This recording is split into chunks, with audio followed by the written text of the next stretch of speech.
And now, Lifestyles Unlimited presents the Real Estate Investor Radio Show. Over the next hour, we unfold your map to financial freedom. You'll learn how to retire through investing in single-family and multifamily real estate. You'll learn how to create cash flow and build wealth so you can have the time and money to live the lifestyle you want. Welcome to the show. My name is Al Gordon, and as you can tell, I'm joined by Scott, and together we're working on your information flow. We're also going to work a little bit on your financial freedom, but more so on your information flow, and we're going to do so by talking about Scott. We're going to talk about Scott right in front of Scott, and we're going to do this for your benefit. And the reason we're doing it for your benefit is we're both members of Lifestyles Unlimited, right, Scott? I mean, you've been a member longer than I have. I think you joined, 2015? 15, 16, yes, sir. Okay, and I joined in 2017, and I think we both joined for the exact same reasons. I think we joined because we were looking for something different in our lives. What we were doing for careers had gotten us to a certain place, but we couldn't see us getting further along the road without doing something a little different. At least that's my story. Is that your story too? Absolutely. Okay. So what was going on in your life all the way back in 2015? I mean, you were into computers. You were an IT guy. You spent like 18 years doing IT stuff. I mean, that is difficult work. Every IT guy I know, you guys are like getting calls at all hours of the night because the network's gone down or somebody can't log on or whatever reason, the CEO can't log on and you get the phone call, right? Yes, sir. That's it. So is it really like a 40-hour a week job, or is it really like morphed into like 60 hours or more? A lot more. Yep. All hours. And at that time, back in 2015, had you met your beautiful wife, Heather? I mean, you guys were either dating or had you gotten married by that time? Yeah. So we had met in 2014, and then we got married in 15. So we did a pretty quick dating, speed dating, if you will, to marriage.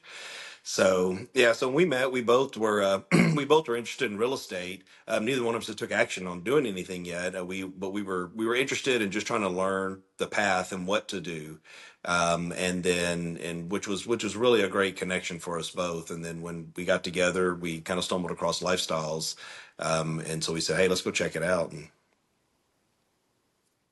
So you find this gorgeous lady, you fall in love, and the first thing you do is go check out real estate? oh yeah, yeah.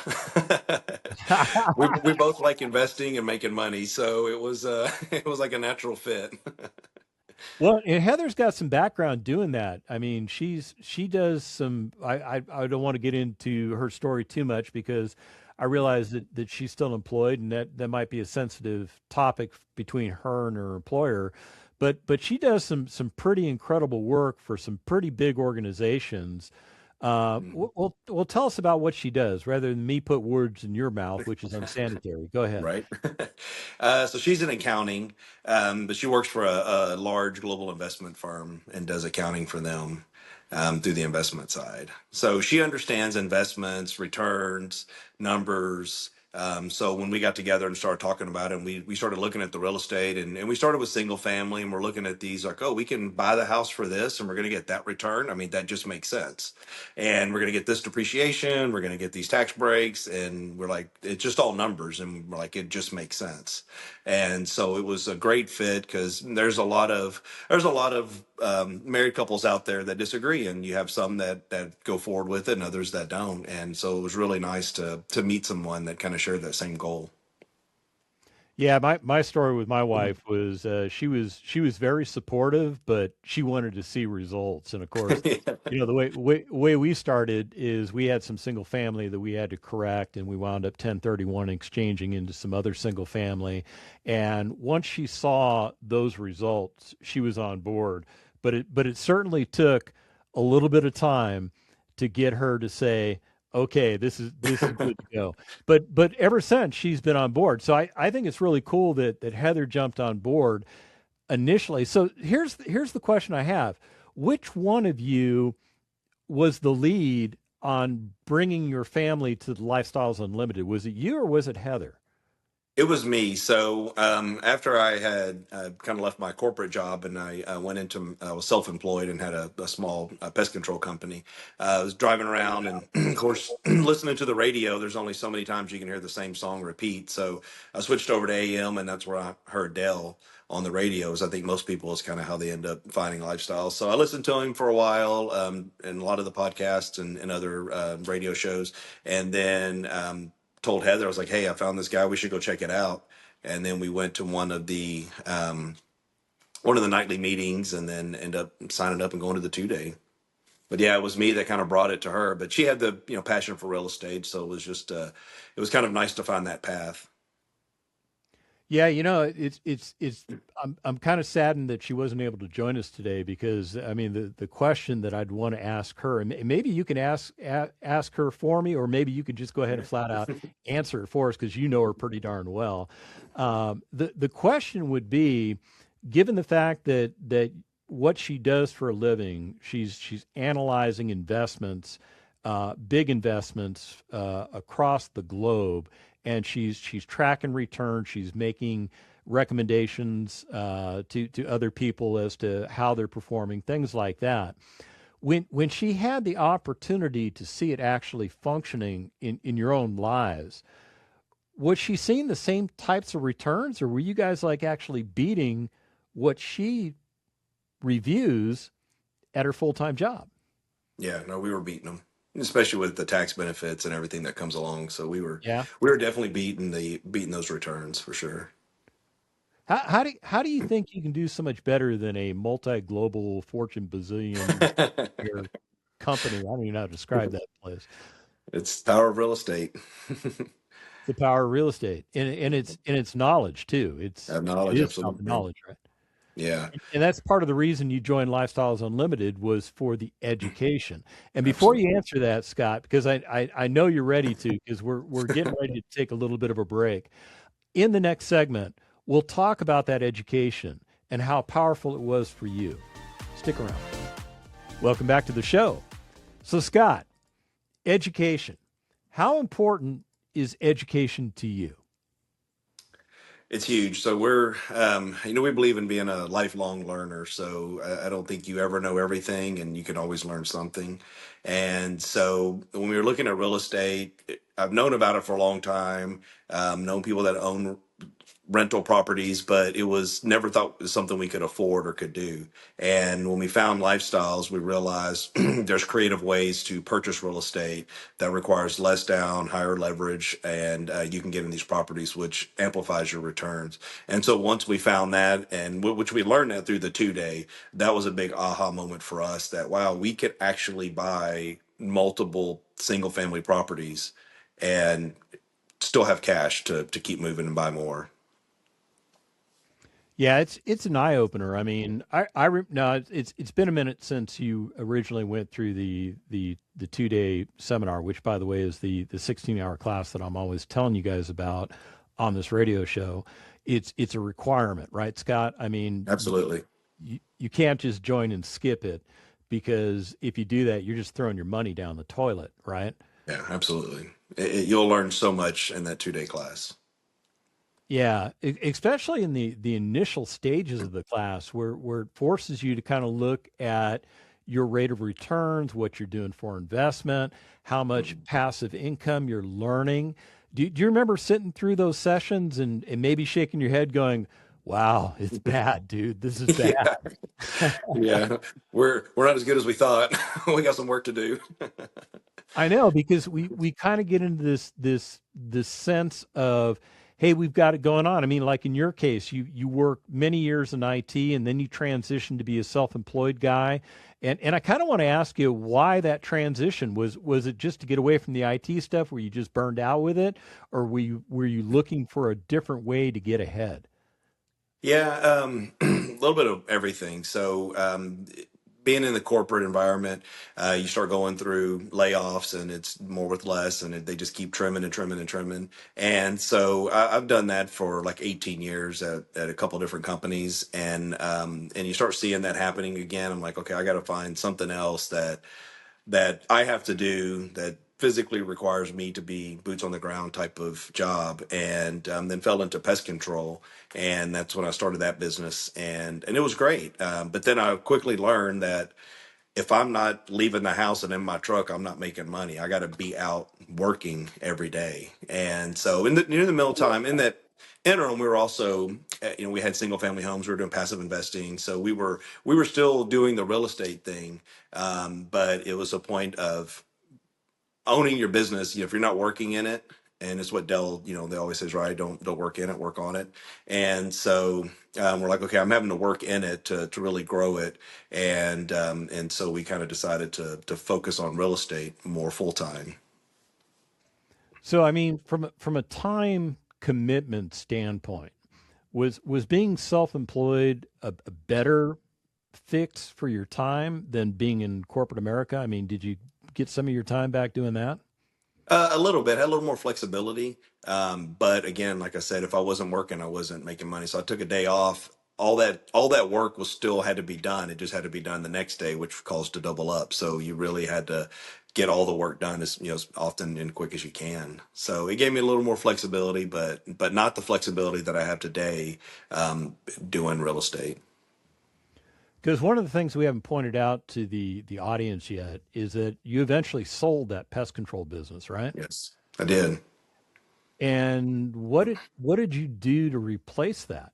I mean, did you buy another pest control business? Did you up IT? None of that stuff. Yeah. Yeah, so so I got an unsolicited offer to purchase the company. Wasn't looking to really sell. It just kind of happened, and it was just one of those deals. I was kind of considering moving into a lead role, looking to really get back in real estate.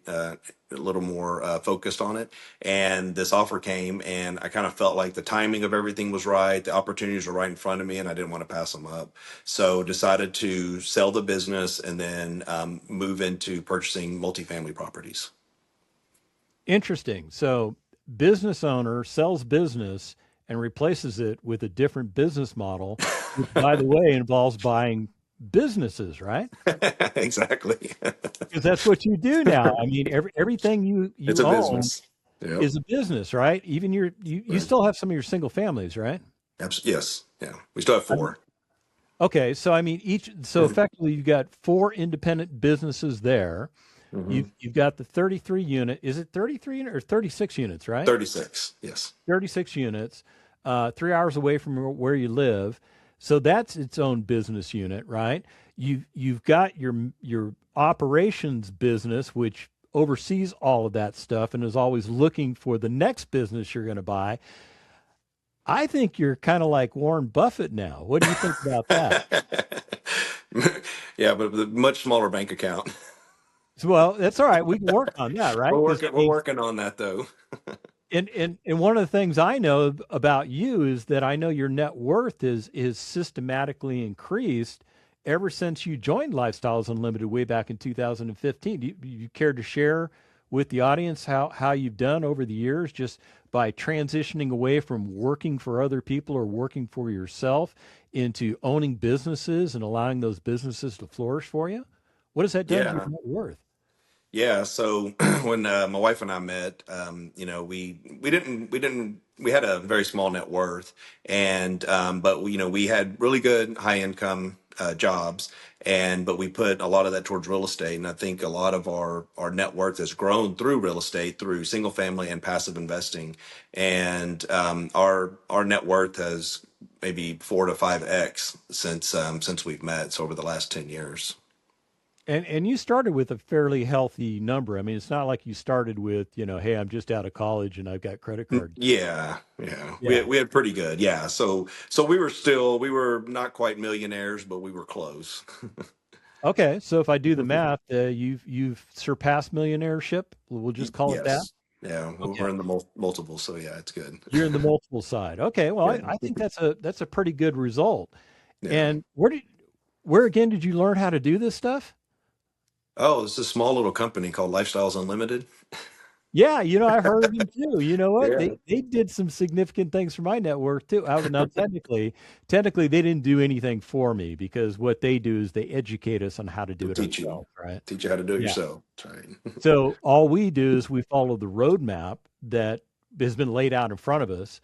And ironically, you and I are following a very similar roadmap. We are both considered lead investors within the Lifestyles Unlimited community. You're a little more advanced than I am, meaning you've actually found a multifamily property that was able to work out for you and you were able to put it under contract and buy it and you brought investors in. I'm still looking for that first opportunity. And I know you're looking for opportunity number two. So what I want to do, Scott, is I want to talk a little bit, and we're running out of time in this segment. But what I want to do is talk a little bit about that journey, that lead investor journey, because at that point, it's not really about just us, and it's not just about our families. It's also about other people because we're bringing other people into the opportunity. And that's one of the beautiful things about Lifestyles Unlimited is that there's a community of people that we actually care about. In the Absolutely. next segment, Scott and I are going to get into it. Stick around. Welcome back to the Lifestyles Unlimited Real Estate Investor Radio Show. My name is Al Gordon. I'm joined by Scott. Together, we're working on your information flow. We're also working on your financial freedom. And what we're really doing is we're getting inside of Scott's head. We're walking around on that squishy gray stuff in between his ears, and we're trying to absorb the stuff that kind of, we're allowed to absorb. And what's important is that Scott is going to share some information in this segment that I think is very, very important to you. Now, you may not recognize it as being important, but it may be important to you in future you. In other words, Scott, we're going to talk about being lead investors within Lifestyles Unlimited. Would you care to share with the audience exactly what that term lead investor means? Because they may not really understand our terminology at Lifestyles. Yeah, so within lifestyles, you're considered a lead investor, which it means that it's kind of a syndication opportunity that we go out, we source the multifamily properties, we find the deals, we underwrite them, and then we present these opportunities to investors within our group. And if they choose to invest, they can invest passively, meaning they help fundraise the money and they just collect checks. So, but we're out doing all the work, and so that's what the lead term means. So nobody's investing with Lifestyles Unlimited. They're No. investing with each other, right? Yes. Yeah. They invest they partner with us, and it's outside of lifestyles. We do our own investing. Yes. Okay. How does the mentoring factor in when you're a lead investor? I mean, do you have a daily call with a mentor? Do you call them when you need them? Is there a specific process you have to go through when you're analyzing a deal that you bring a mentor on board? I mean, what's the process? Yeah. So the mentors are great. So you go out and you find the deal, find the opportunity, and then you discuss it with your mentors and have them kind of overlook it and see if it's something that does have potential. And if so, then we kind of move forward, and the mentors are there to help you, kind of guide you down that path and answer questions and know what to look for in these properties. Know the questions to ask, and then they kind of get you to the closing table. So they're there because they have just unlimited years of experience and knowledge to share. And, with lifestyles, this is something I never thought that I would ever be able to purchase an apartment community ever. When I didn't even think 10 years ago I could buy a single family house. And then, now we're buying multifamily properties. But we could not have done it without lifestyles. I mean, the mentorship, the education, the group, the investors, without the investors, we couldn't have done it. And they're a huge key to everything that makes it happen. So you're focused on a specific segment of the market. It's not like you're looking for your next multifamily apartment community all across the United States of America. Is that true? That's correct. So where do you concentrate your efforts? Where are you looking right now? So I live in Houston, Texas. So I'm concentrated more around the Texas market. So the property that we currently own is in Nacogdoches, which is about 3 hours from Houston. So I'm looking for something a 2 to 3 hour drive from the Houston market. Do you like Houston proper? Do you like the Either. outskirts of Houston? Do you like certain rings? What do you like specifically? So I prefer the secondary and tertiary markets. I like the smaller markets with that typically have less supply and more stability. Okay, and why that? Why not just be in downtown Houston? Well, there's a lot of reasons. So there's a lot of competition in the area. There's the difference in the demographics, difference in the politics is for one. So we like looking for landlord friendly areas. They typically help with if you do have some resident issues, and then also just the pricing and the numbers. It just tends to make more sense. Okay. So it's really, as you pointed out earlier in the show, real estate is just about the numbers, right? About the numbers. Yep. I mean, location's important, but if the numbers don't work, it doesn't matter where it's located, you're going to Correct. walk away from it, right? Right. So how many apartment communities do you underwrite, let's say a week? Oh, multiple a week. So there's a lot of deal flow coming through. So we're always underwriting opportunities. I would say probably every week I'm at least underwriting 2 or 3 properties a week and running just some quick back of the napkin analysis to see if it even has potential to move forward. But right now a lot have not. But that's what we do to understand the numbers and know if it's worth pursuing. So what do you think's going on in the market? Why are so many deals just not working out as from your perspective? Yeah, so some of the deals I've looked at, I think there's a lot of still a gap between the buying and the selling. So the sellers that bought a few years ago may have overpaid and are a little bit upside down, if you will, in the property, and they're just needing to exit, but they can't exit for what we can get at a good price that we can operate as a profitable business and then give a good, sufficient, or a decent, nice return to our investors because it is a business that we're running and we're here to make money. And it's make money for ourselves and for our investors. Yeah, I couldn't have said that better. You nailed that. Good job. Thank you. Because I mean, really, that's it's not just a slogan; it's you're living it, right? I mean, All right. this is what we do at Lifestyles Unlimited as members, especially when we decide to become a part of the lead community. Mhm. We not only have to focus on ourselves, we have to watch out for our comrades, if you will, the people that will invest with us, Yep. because at the end of the day, we're taking their life savings and we're putting it to work, and we have a fiduciary obligation to them, right? I mean, what Absolutely. are your thoughts on fiduciary obligations? Yeah, absolutely. I was going to say the same thing. Yeah, I definitely take a fiduciary stance on it to where when people are giving you 25, 50, $100,000 of their money, that's hard earned money that's some money that may be a whole year's salary for somebody or 2 years salary, right? But they see the vision and they understand the math and so we want to definitely protect that capital for them and produce that return and hit those numbers that we kind of promise to them. I mean, every investment has risks, but we do our best to mitigate it, and we want to get that return back to those investors to help build their net worth and hopefully change their life as well. How important is it to you to do networking? I mean, in that context, how important is it to you to get to know not only the people that are invested with you, but the people that might invest with you? Yeah, networking is absolutely crucial, especially within lifestyles. Not so there's multiple like you meet a lot of people, and everyone that we've met within lifestyles has just been great. They're all like minded. They're willing. They're there. They're willing to help.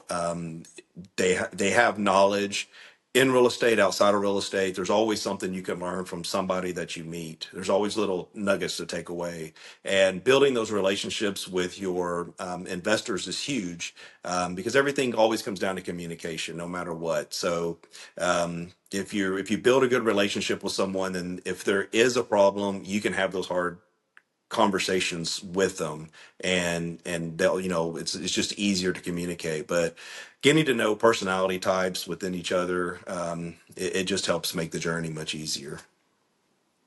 Do you participate in lead investor meetings or events that Lifestyles Unlimited might host? Yes, I'm actually, after we get done with the call, I'm actually headed to San Antonio for a meetup tonight, with some passive investors and some other lead investors and Oh, you're going to ambassadors. Carla's meetup? I'm going to Carlos. Yeah. Oh, Yeah. awesome. You're going to have a Yeah. good time. There's going to be a bunch of people there. When I was down in San Antonio, that's where I would go routinely. So I know you're in store for a great time. Yeah, yeah. So there, I'm always trying to hit as many meetups we can, as many lifestyles, road trips. I make the travel to San Antonio, up to Dallas, and then back to Houston. So I definitely try to meet as many people as I can, and hang out and get to know as many of the lifestyles members as possible. Yeah, I do the same. I just absolutely love the community. In Yeah. the next segment, more from Scott. Stick around. Welcome back to the show. So, Scott, what I want to do is I kind of want to get into the academic side of being a lead investor, and I want to be gentle, not on you, but on the audience. All right. So, one of the things that we look at when we're analyzing a multifamily deal are the financials of the current owner. And what we're looking for is a trailing 12, or T12, if you will, of the accounting of the income statement for the last 12 months, because we want to see how the property's operated, right? Correct. What exactly are you looking for in that T12? Is there something very specific you hone in on? Do you analyze the whole thing? How do you go about reviewing that T12? Yeah, so we'll take get as much information as we can. Typically, we get the T12, as you mentioned, which is the last 12 months of their income and expenses for that property. So we'll analyze that, look for trends. Are they trending up, trending down? Are they staying pretty flat? What is their occupancy rate? So are they staying fully occupied at the units, with their rent levels? And then when all that kind of boils down, is we look at their NOI, it's a net operating income, and that's kind of what we tend to look at, kind of a back of the napkin, and see if this property makes sense for the purchasing price that they're asking for. So we'll analyze all that, and we'll go through and just look for any anomalies in there, and then plug that in. We have our own little analysis spreadsheet that we use, and we plug all those numbers into that, and that really helps kind of guide us to give us a quick decision on, kind of a go no go. Now, do you ask for a rent roll? Yeah, so we definitely get a rent roll. That's going to show us which residents are living in the units, how much they're paying, if they're vacant, kind of gives us occupancy. And then based on that current rent roll, it tells us how much income they're generating each month through rent. And then we can match that up to their income statements and kind of check validity of that. Okay, so it kind of gives you a snapshot Hmm. historically of how the property's done operationally. It gives you a real time snapshot of who's living in the property and in what places they're living, or if they're vacant, like you pointed out. Does that give you enough information really to decide whether or not you want to buy the property? So that gives us enough to kind of give us that next step. So it was enough that we would pursue going to maybe go to a mentor, or do we want to spend our time going on a property tour, and then take that next step to look at the property, see the property, put our eyes and hands, put feet on the ground, and see what all other maybe items it may need, and then kind of verify that there actually are people living here, or is it completely vacant? So, but yeah, it gives us that go no go kind of option on where we want to take our next step. Okay, so it's enough information to get us going to make a decision on whether we want to move forward with the Right. deal, right? So if we visit the property, we like what we see, we have an opportunity to do some of the feasibility we want to do. What's the next step? Do you just call the seller up and go, "Hey, dude, sell me your property," or is there something a little more formal than that? Yeah, you just get a big old briefcase full of cash and just bring it over. There drop it you go, off. or a wheelbarrow, right? No, so so we'll take all that information that we've gathered, and then we'll go and talk to our mentors. And so we'll get with our mentors and kind of present what we have and the information that we have and the numbers that we're showing. They kind of review them with us, go through it, and obviously, like I said before, that they have a lot of experience and a lot of knowledge. So they'll kind of help and say, yeah, this actually looks decent. Let's take the next step. And so at that point, we may enter into like a letter of intent, saying that, hey, we're looking to purchase, go to the seller that we're looking to purchase this property at this price.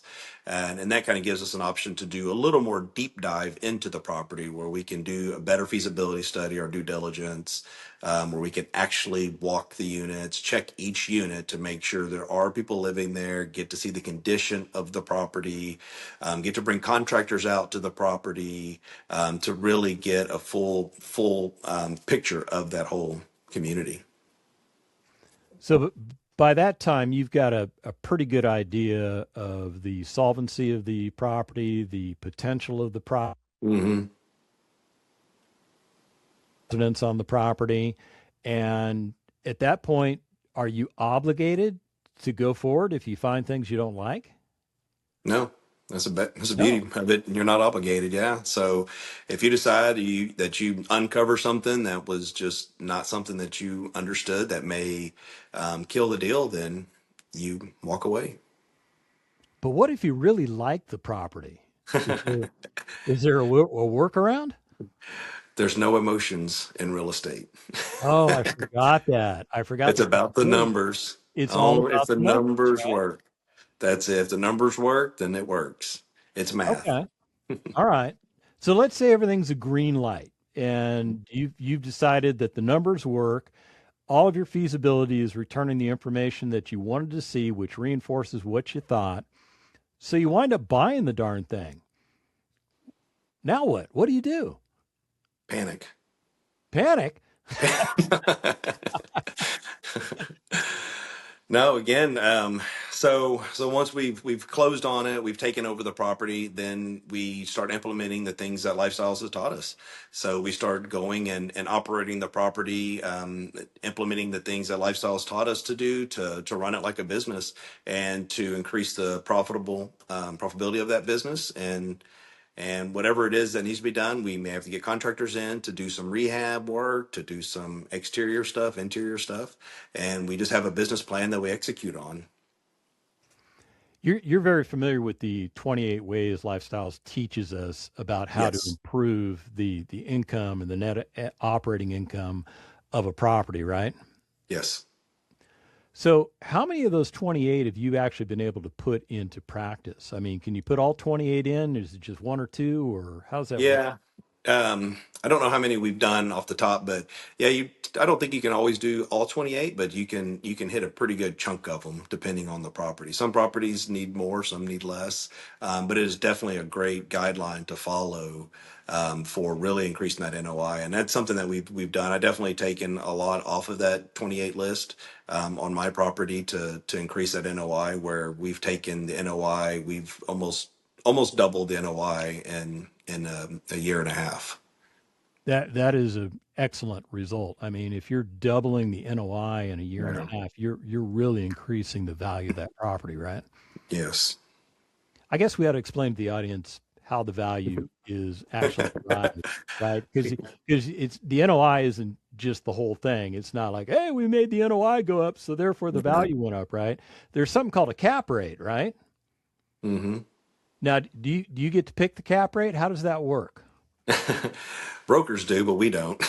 True, right? Yeah, Yeah. brokers definitely think they get to pick the cap rate. But really, the Yeah. market So kind of determines it, right? what's at the market?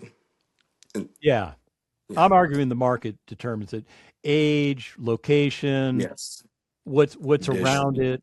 These things all can impact the capitalization rate of that Hmm. particular property because that's effectively what we're trying to determine is what is that capitalization rate because we take the net operating income, we divide it by that capitalization rate, and that gives us our ultimate value, right?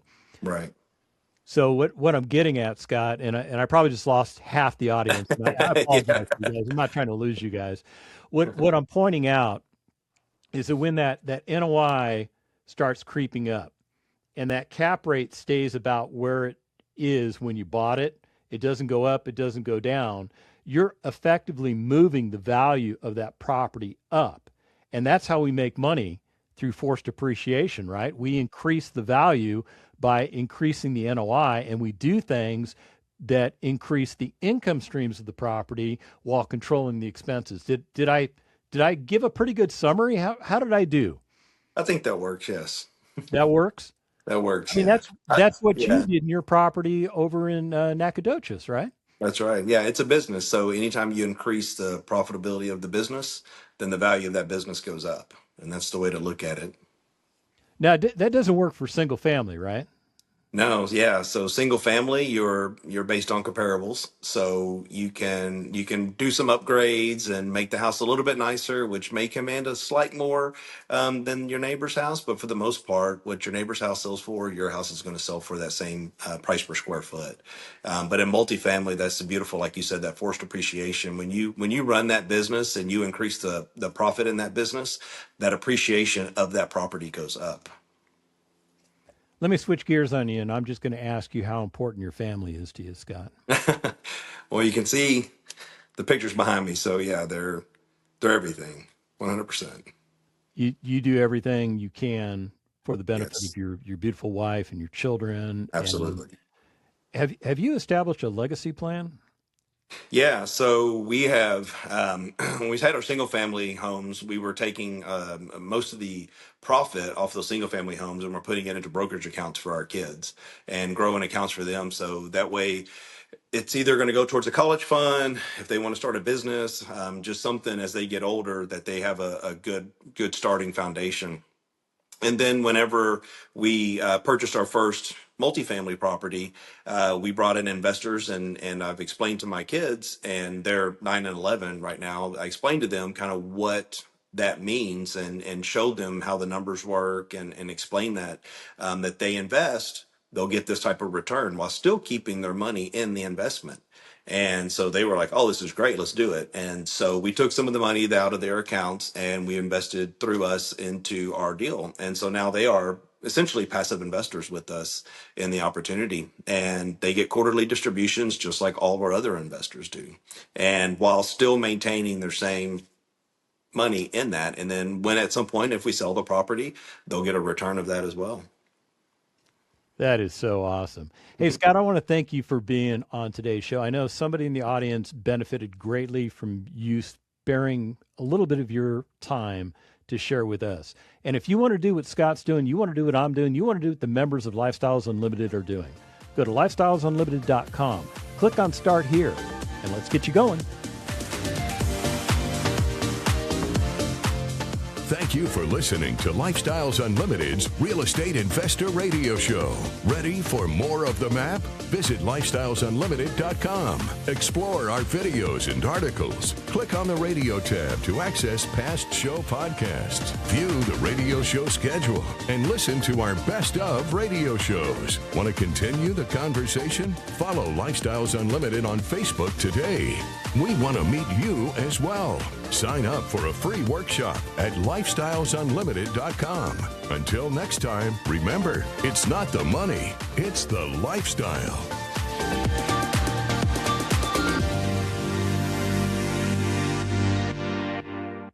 The information and opinions you hear on the Lifestyles Unlimited Real Estate Investor Radio Show are those of the hosts, guests, and callers and do not necessarily reflect the opinions of this station, its affiliates, its management, or advertisers. The Lifestyles Unlimited Real Estate Investor Radio Show is for entertainment purposes only. Please consult a professional regarding your personal investment needs. Nothing presented on the Lifestyles Unlimited Real Estate Investor Radio Show constitutes an endorsement, recommendation, offer, or solicitation to buy or sell any product or security.